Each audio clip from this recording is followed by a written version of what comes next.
Families remove easements within the perimeters of development on North Live Oak Street and Kennedy, next to the church's soccer field.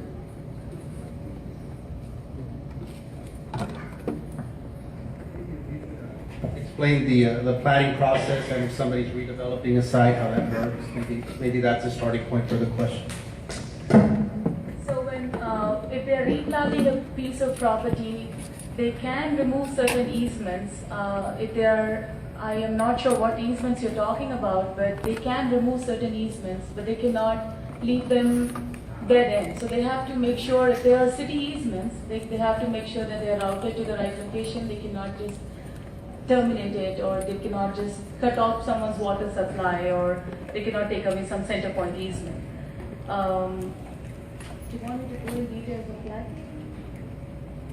Very important to the area that you discussed, replatting. It's a great concern in the area.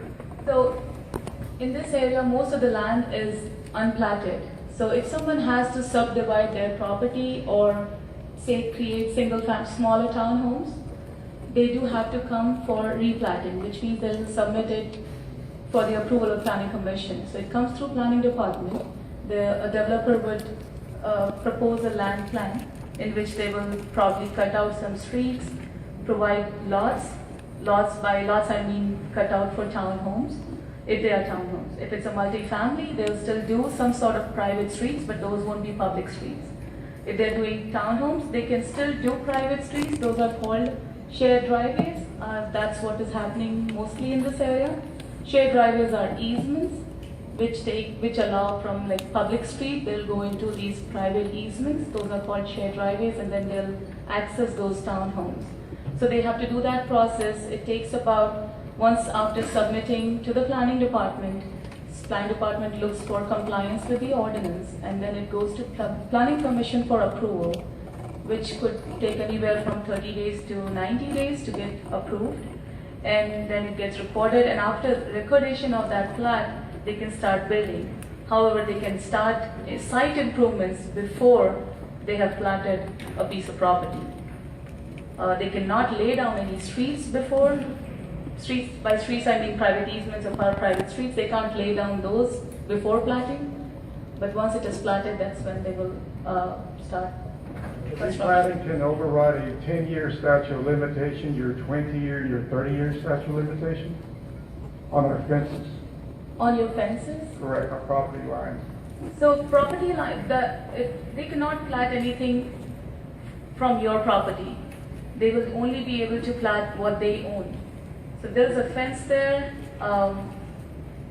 If it's in your property, they won't be able to touch it or anything. They will be only able to do something on their property, nothing on anyone else's property. But that is, unless if it's 10 years or less, is that correct, on the 10-year statute of limitations?